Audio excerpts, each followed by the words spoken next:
Ryan, and we're back with part three, chapters 27 and 28.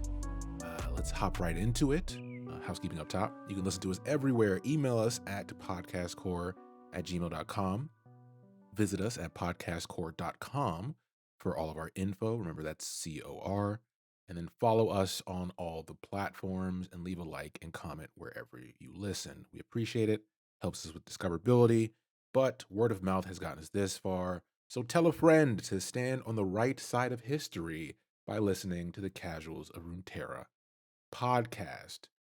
So let's go ahead and just hop straight into it. I think I've made y'all wait long enough. So just a little reminder, we're going to hop into chapter 27. We split these into scenes to make it easier to follow. And chapter 27 has 3 scenes. So let's get started. We're still on the boat, and then Callista hears Grail, Erlich Grail, yelling for the king and tells him to go away, which we all would tell, Erlich to go away when he's bothering you. Ladros then comes over as well and tries to get Erlich to go away because the king is going to hear him. And they finally reached a place, if you remember from last episode, we finally reached a place where the king is starting to accept Isolde's death and is ready to just go home to Camivore and give her a proper burial. But unfortunately, Viego hears. He hears him yelling for the king, and he comes over to see what's going on. So Viego demands the others to let him speak, let him get out his piece, and Erlich tells the king the masters are lying about the Well of Ages. He lets him know, I'm the one that gave Callista the Waystone to give to you. The only reason you're here is because of me. I'm owed something. We need to do this. This has to happen. Because as we know, Erlich is very selfish, as well as a lot of other things. And Callista can see immediately the dark hope begin to grow in Viego again. And this is going to cause problems.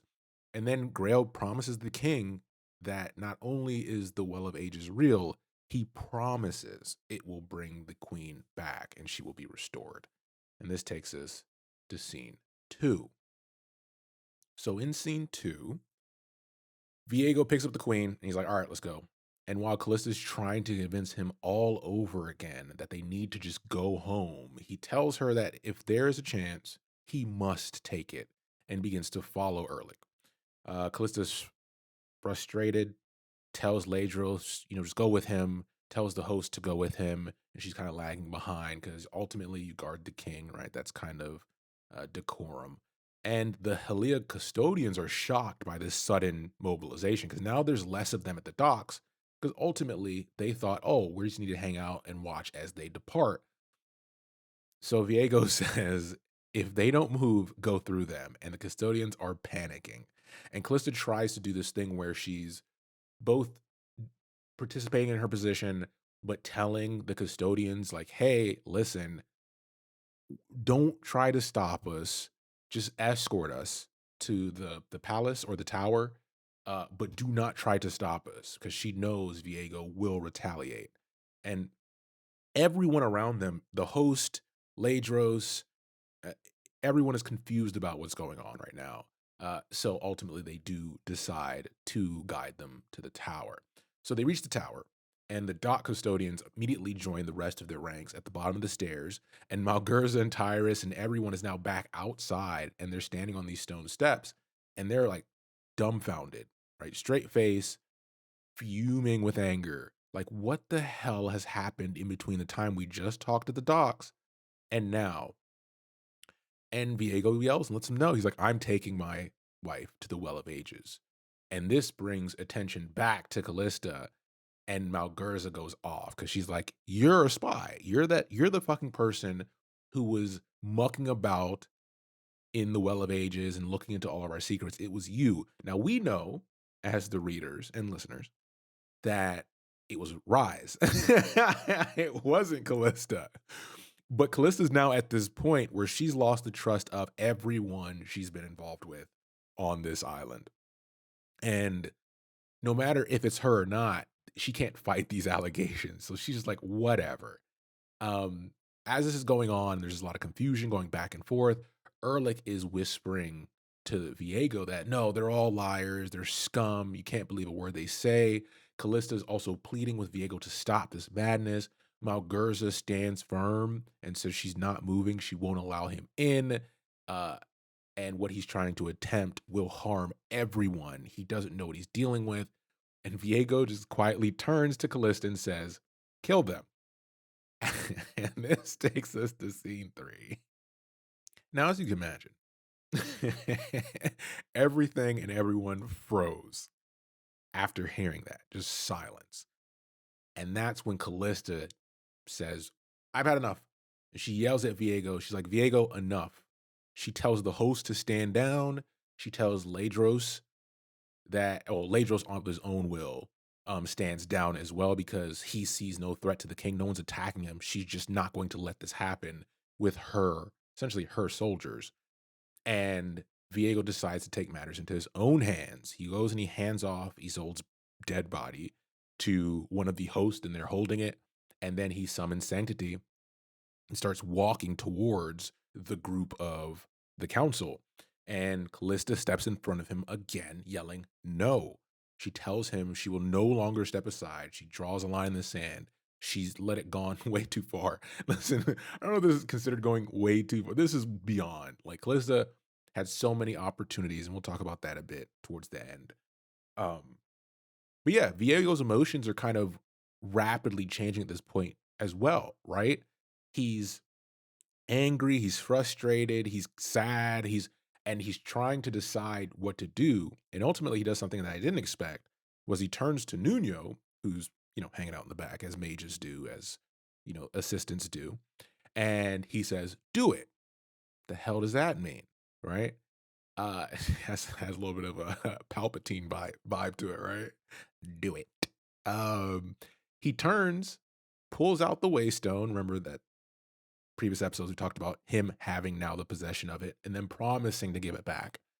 And he begins whispering and his eyes begin to glow. And then a massive part in the mist opens up, larger than Callista's ever seen. And to her shock, she notices a massive fleet of Camivorian warships sitting on the other side and now heading directly towards Halia. And Viego's decided to unleash the Iron Order on Halia. And this leaves everyone, once again, like we started this scene, speechless and frozen. And this takes us to chapter 28.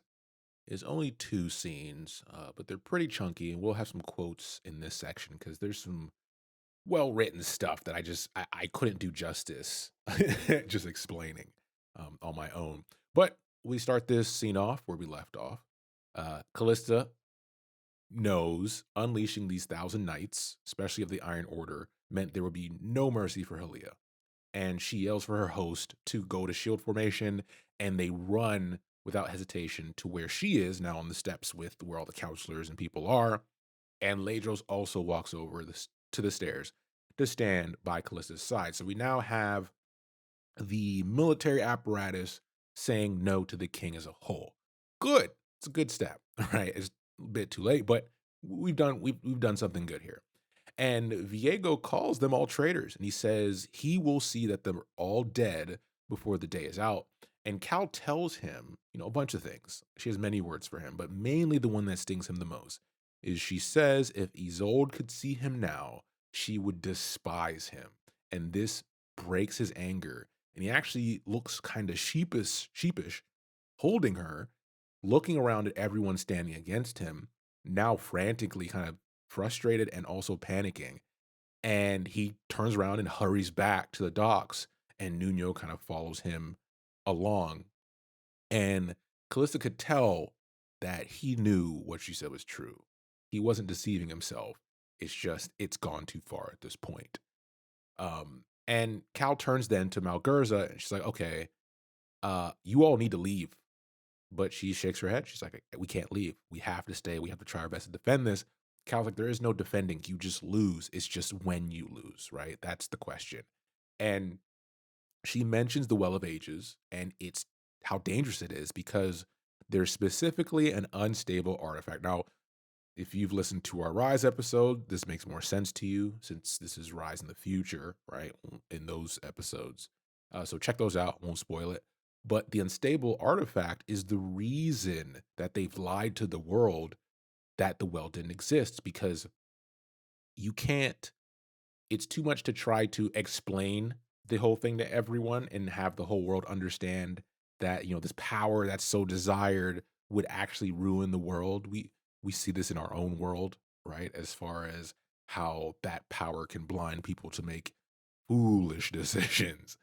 But there's a quote here that expresses it very well. So I'll read, quote, imagine a dry forest where there's been no rain for years. Then imagine the devastation that could be caused by a single lightning strike. It might do nothing, but the likelihood of it burning the whole forest to the ground is high. Halia is that forest. Hope that puts it in perspective for you. So Callista decides if they won't run, then their only option, because she knows the Iron Order's tactics, is to barricade themselves inside the tower and then hold that position as long as possible. And she yells at Tyrus during this whole thing, to save his wards and to get the children out of the city. And he doesn't hesitate. He's bouncing, right? So this might, I don't know, we might have a situation where we don't get any rise joins the fight type situation. Because ultimately, remember, we're here for the journey. We know how this all ends, uh, but we're getting to that point. So this takes us to scene two. So scene two, we're now inside the tower, and they can hear the screams of people outside, right? The Iron Order is continuing their campaign. They're known to approach things almost like, barbaric Freljordians when it comes to pillaging and destruction and attacking civilians without pause. Like they don't care. They're just here to wreak havoc. And Callisto speaks to the custodians about the layout of the tower and discovers that unfortunately she thought there was one way in, but there is a back gate, essentially. But the custodian leader promises, he's like, listen, we'll guard it with our lives because if they can get through that gate, then we get surrounded and we're screwed. So Callista's like, hey, that's the best we can ask for, right? Then there is a wave of Hellion citizens racing towards the tower archway where the soldiers or the host right now is currently in formation preparing for the attack, right? And Callista yells to part the formation and let the citizens in. And she notices in the crowd is Jendakaya. And she's the one that's been yelling and essentially wrangling people to this direction. Props to JK. She always comes through. And she brought two relic weapons with her. That's also a plus. As I always say, keep that thing on you, especially in Runeterra. So behind these people running up to the door, there's some Iron Order knights, and they're charging towards the archway. And Callista refuses to once again close the formation because then the citizens will be trapped on the other side of it and they'll be slaughtered. And this takes us to a quote of some Sakuga of Callista showing us what she's been training for this whole, well, not for this specifically, but she shows off a bit of her training. So I'll just read the quote. It's a fairly long one. Quote, narrowing her eyes, she gauged the distance to the lead knight. Then she took a few steps forward and hurled her spear, throwing all of her strength behind it. It arched high, a perfect throw. It descended fast, hissing through the air, and took the knight between the breastplate and helmet. His steed reared, hooves flailing, and the armored man fell off, dead before he hit the ground. Spear, ordered Callista. Holding out her hand, a soldier passed her another, and she darted forward to hurl it. It flew straight and struck a second knight with enough force to punch through his breastplate and throw him from his saddle. Three more knights continued on. One of them leveled his sword at Callista and gave a shout, and all three of them spurred their steeds into a charge. Spear, she commanded. The next knight managed to get his shield up just in time. Nevertheless, the spear pierced both it and the knight's arm, and he pulled out of the charge, roaring in pain. So this is like a display in front of the host as citizens are running in of just how skilled and powerful Callista is. That's something we should never forget is, as she told Viego, I'm the one who controls the host, not you. Right? You're the king. I run the soldiers. And despite all of them being lowborn or whatever, we get shit done around here, kind of thing. And this leads to JK kind of joining in because there's two more knights. So JK runs up with with a relic weapon and blows a hole completely through one of the knights, similar to what we saw her do to the suit of armor when she was showing Callista, at the targeting range, what this could do. There it is on display, same thing. And then Ladros steps in and he just crumples one dude. We know how big Ladros is, right? So Callista decides to leave one of the injured knights alive, kind of against Ladros's uh, recommendation. But she's like, I want him alive to go back to Viego and let him know what's waiting for him if he dares to approach this tower. And then she watches him run off, hoping it will buy the citizens some time. And then after this point, Callista tells Jen to Kaya, she needs to leave as well. JK doesn't want to leave. Um, but Callista knows how this battle will end.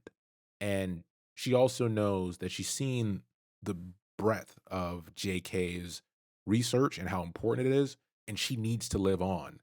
So she tells her, head back to the docks while they're distracted, while things are kind of in a lull period. Look for the Daggerhawk, talk to Venix, go with Venix. She can be trusted.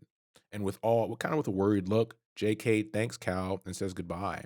And then she guides all the citizens towards the Daggerhawk, and the formation reconfigures, and Callista and Ladros just wait. And that's where chapter 28 ends. So, as always, as we go down this journey to a known destination, it still surprises me how good this is. If you we always recommend you read the stuff that we go over, because the way this is written, it has you on edge the whole time. The adrenaline rush, because we went from a moment of confusion to the moment they got to the docks and how messy that was, to, oh, finally, Viego has come to his senses and he's starting to relax and he's willing to bury his wife and then grief properly. And then we get back into this moment, all driven by, Erlich Grail as the purpose he serves, to reignite the chaos that we see here.